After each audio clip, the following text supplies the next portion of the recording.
नमस्कार आप सभी लोगों को, मैं हूं वीरेंद्र मिश्रा। स्वागत है आपका मेरे न्यूज़ चैनल BM TV पर।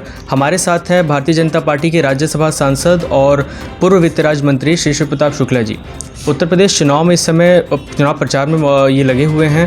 हम इनसे उत्तर प्रदेश चुनाव से जुड़े ही कुछ सवाल पूछने वाले हैं। एक स्टूडेंट जब कोई एग्ज़ाम लिखता है, एक एग्ज़ाम क्लियर कर लेता है और उसमें काफ़ी अच्छे नंबरों से पास हो जाता है, अगले एग्ज़ाम में उसके ऊपर एक और जिम्मेदारी बन जाती है उससे बेहतर करने की। पिछले एग्ज़ाम को तो आप लोगों ने 325 सीटों से पार कर लिया था और इस समय आपके जो विपक्ष के लोग हैं वो भी काफ़ी ज़ोरदार तैयारी से लगे हुए हैं। क्या कोई नर्वसनेस लग रही है इस समय? नहीं, वो किसी भी तैयारी से रहें, लेकिन मुझे लगता है कि हम लोगों ने जो जनता के अपेक्षाओं पर अपने को पूरा किया है, जनता को जिस प्रकार की उम्मीद थी उससे अधिक सशक्त होकर के हम लोगों ने जनता के लिए किया है। प्रधानमंत्री श्री नरेंद्र मोदी जी और योगी आदित्यनाथ जी दोनों लोगों ने उत्तर प्रदेश में जहां विकास का काम किया है, वहीं जन भावनाओं के अनुरूप उनको ये करके कि लोकप्रिय सरकार के लिए जनता ही लोक होती है, तो उसको करने का क्या हमें किसी प्रकार की घबराहट नहीं है और हम लोग पुनः 300 के पार सीट लेकर के उत्तर प्रदेश में सरकार बनाएंगे। उत्तर प्रदेश चुनाव प्रचार के दौरान ही योगी जी ने कहा कि ये चुनाव 80 बनाम 20 की लड़ाई होने जा रही है।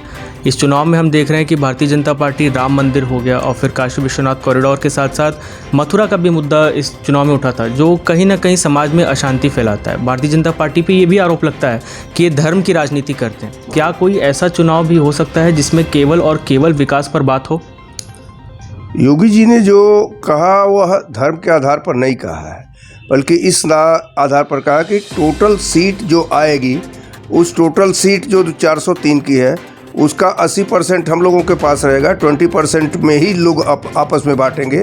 इस नाते दूसरे लोग उसका ध्रुवीकरण करना चाहते थे, हम उसको ध्रुवीकरण होने ही नहीं दिए। सीधी स्थिति ये है कि हम अपना विकास के नाम पर ही लड़ाई लड़ रहे हैं।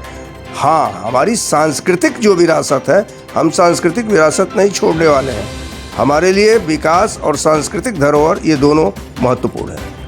उत्तर प्रदेश में एक आरोप आप पर विपक्ष के लोग ये भी लगाते आ रहे हैं भारतीय जनता पार्टी पर कि युवाओं के साथ में भर्ती के नाम पर, रोजगार के नाम पर काफ़ी धोखाधड़ी हुई है। इस पर आप क्या कहना चाहेंगे? हमारे यहाँ जो भी भर्ती हुई है इस बार उत्तर प्रदेश में, वह योग्यता के आधार पर हुई है और यह भी नहीं है कि भर्ती हुई ही नहीं है। उत्तर प्रदेश में पूरे का श्री योगी आदित्यनाथ जी के कार्यकाल में 3 लाख से अधिक लोगों को नौकरी दी गई है। इस नाते यह भी कोई नहीं कह सकता है कि हमने नौकरी नहीं दिया है। तो जो समाजवादी पार्टी के समय में और सरकारों के समय में होता था, आयोगी लोग बना देते थे, जाति आधार पर बना देते थे, बिना पैसे लिए नहीं होता था।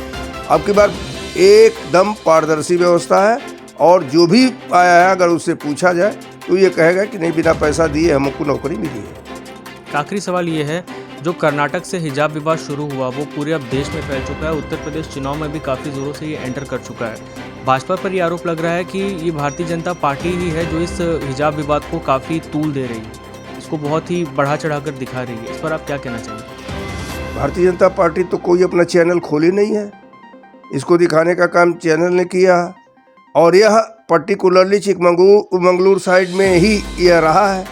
इसको उन लोगों ने, जो लोग ध्रुवीकरण धर्म का करना चाहते हैं, उन लोगों ने फैलाया। प्रधानमंत्री जी ने स्वयं ये कहा कि जो लोग इसको फैला रहे हैं वह गलत कर रहे हैं और मुझे लगता है कि यह केवल चुनाव के लाते ही विपक्ष के लोगों के द्वारा प्रायोजित रहा है और उन्हीं में फिर सिमट भी जाएगा।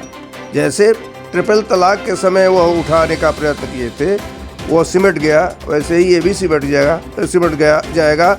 और जब हम उत्तर प्रदेश से 10 तारीख को अन्य प्रदेशों में भी भारतीय जनता पार्टी की सरकार बना लेंगे जनता के समर्थन के बाद, तो अपने आप ये सब ठंडा पड़ जाएगा। आपके अपना कीमती समय दिया, आपको बहुत बहुत धन्यवाद। बहुत सारी शुभकामनाएं।